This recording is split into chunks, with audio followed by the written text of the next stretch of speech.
Magandang araw. Maganda naman po yung ginagawa ni BBM na investigation commission na mag-iimbestiga ng mga flood control projects. Flood control lang muna. At maganda yung mga napili niya, former justices Perlas Bernabe, tsaka former Justice Antonio Carpio.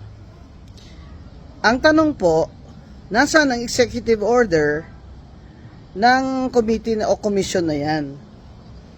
Kasi para naman matingnan ng mga tao, masuri natin kung yan ba, may pangil ba yung commission na yan? Kasi po sa Indonesia, sana yun ang model niya. Umiram po siya ng yung mga papeles dun po, dokumento tungkol sa Commission Against Corruption ng Indonesia na naging successful naman. Pero ang pangalawa pong mungkahi natin ay wala pong sacred cow. Kung nami-mention ang pangalan ni Romualdez, kapat kasama siya sa investigasyon. Kasama siya. Hindi po ba? Kasi lahat naman po ng insertion ng flood control o kahit hindi insertion ng mga congressman ay may blessing si Romualdez. Kaso si BBM, hindi pa nga nakasimula, naabsuelto niya na. Ang hirap naman po nun. Parang ampaw na, moro-moro pa.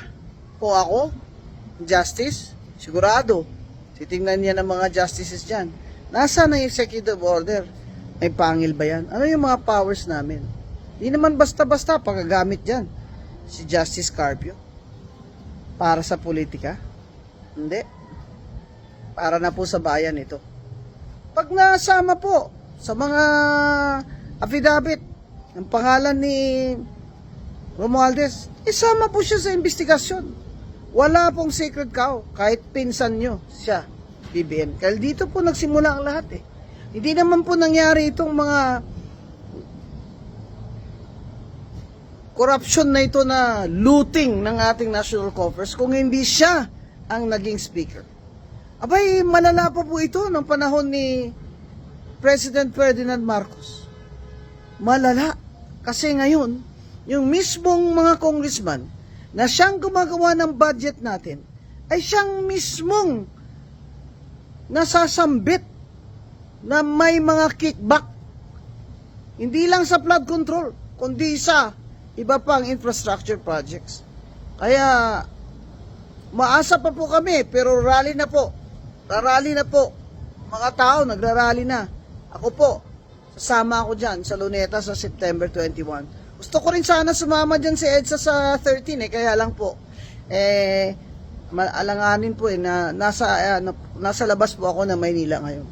Kaya, good po tayo dyan sa investigation commission na mga justices ang sabi nila ay magiging member dyan. Pero, gusto natin makita yung executive order, may pangil ba yan?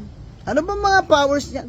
At, number 2, hindi dapat absuelto ni BBM si Romualdez. Pag ang pangalan niya ay nasasambit sa mga affidavit, kailangan kasama siya sa iniimbestigahan ng komisyon na yan. Attorney Rowena Guanzon po, ang inyong lingkod.